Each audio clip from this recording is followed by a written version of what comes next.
जय श्री राम। मित्रों, आप सभी का हमारे YouTube चैनल के अंदर स्वागत है। मिथुन लगन के चौथे भाव में केतु का गोचरीय फल। चौथा भाव मन का है। मिथुन राशि की चंद्र कुंडली में चौथे भाव में केतु गोचर कर रहे हैं। केतु के इस गोचर के लिए कई वीडियो आपने देखे होंगे। सभी का अलग अलग मत है, जिसमें कि ज्योतिषगण आपके सामने रखते हैं कि मिथुन राशि के जातकों के लिए भिन्न भिन्न प्रकार की भविष्यवाणी की जा रही है केतु से संबंधित। कुछ भविष्यवाणी इस प्रकार की है कि 2024 और 2025 बहुत लक्की साबित होगा। हर इच्छाएं पूर्ण होगी, बुद्धि व ज्ञान में वृद्धि, व्यापार में वृद्धि होगी। तो ये सभी बातें सत्य साबित हो सकती है, किंतु इसके लिए टर्म्स एंड कंडीशन अप्लाई करने होंगे। जैसे कि हम शुरू में एक बात सुनते आ रहे हैं कि मन को वश में करो। हम मन को वश में करें, क्यों? मन को वश में हम ही कर सकते हैं, क्योंकि मन को ईश्वर ने अपने अधिकार में नहीं रखा है, मन को स्वतंत्र छोड़ रखा है।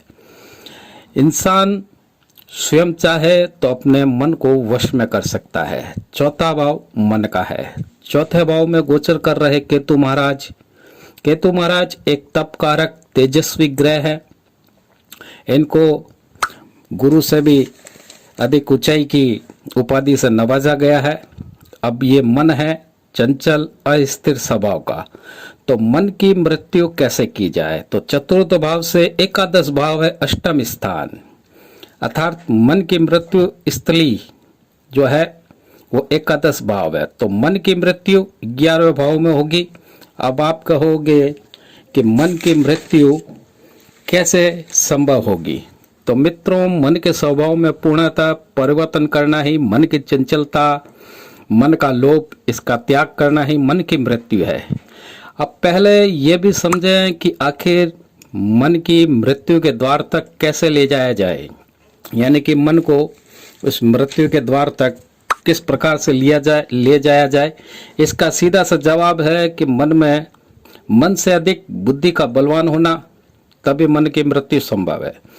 बुद्धि से अहंकार भी पैदा होता है, ये सभी हम जानते हैं। तो बुद्धि से ही मन की उत्पत्ति होती है, या यूं कह सकते हैं कि मन के पितामह बुद्धि है।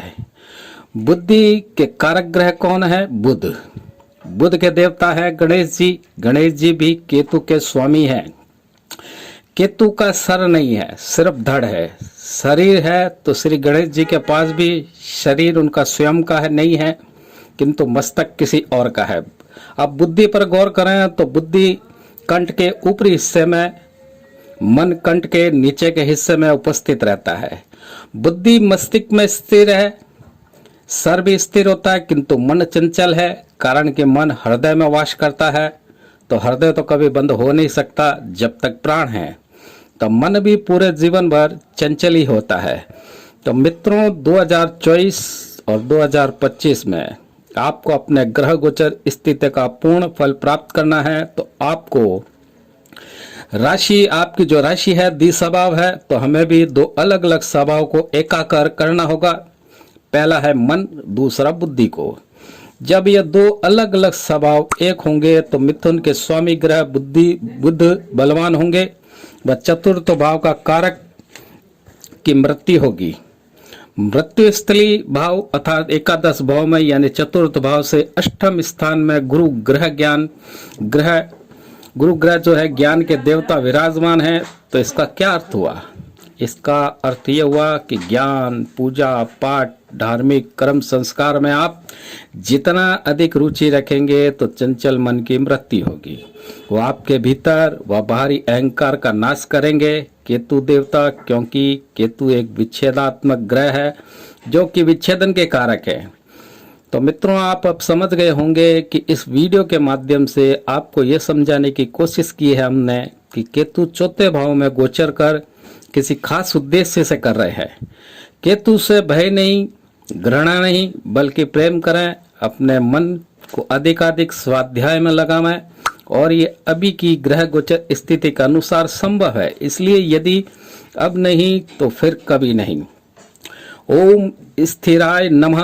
आकाश को देखने व ध्यान की अवस्था में ब्रह्मांड में विचरण करने से या ब्रह्मांड की ऊर्जा प्राप्त करने से बुद्धि व मन दोनों के स्वभाव यानी कि ये जो द्वि स्वभाव है एकाकार होंगे। अब एक जानकारी और आपको बता दें कि भाग्य भी सभी का द्वि स्वभाव होता है। जब हम बुध को और केतु को जागृत करेंगे तो एकादश भाव स्वयं एक्टिवेट होगा। एकादश भाव लाभ का भाव है। अब लाभ में से भाग्य को हटा दिया जाए तो शेष बचता है शुद्ध लाभ। शुद्ध लाभ, अब काल पुरुष की कुंडली को देखें तो द्वितीय भाव में स्थिर राशि होती है, तो धन स्थिर होना चाहिए। ऊपर भाग्य को द्विस्वभाव बोला है मैंने कुछ देर पहले है, तो मित्रों धन को स्थिर करें और भाग्य का चक्कर छोड़े। भाग्य भाव में नवी राशि द्विस्वभाव की होती है, इसलिए भाग्य भी द्विस्वभाव है। तो मित्रों अपने चतुर्थ भाव व केतु पर पुरुषार्थ करें, अर्थात अब कोई साधना अवश्य करें, क्योंकि तभी मन व बुद्धि का युगल चेतन जीव जो कि हमारे अवचेतन मन में स्थित होता है वो भी जागृत होगा। तब आपके भाग्य के द्वार पुरुषार्थ का पूर्ण लाभ अवश्य मिलेगा। तो मित्रों चौथे भाव में केतु का जो गोचर फल है उसको हमने समझाने की कोशिश की है। यदि ये हमारी कोशिश आपको पसंद आई हो तो हमारे वीडियो को लाइक करें, सब्सक्राइब करें, बेल बटन को अवश्य दबाएं। जय श्री राम।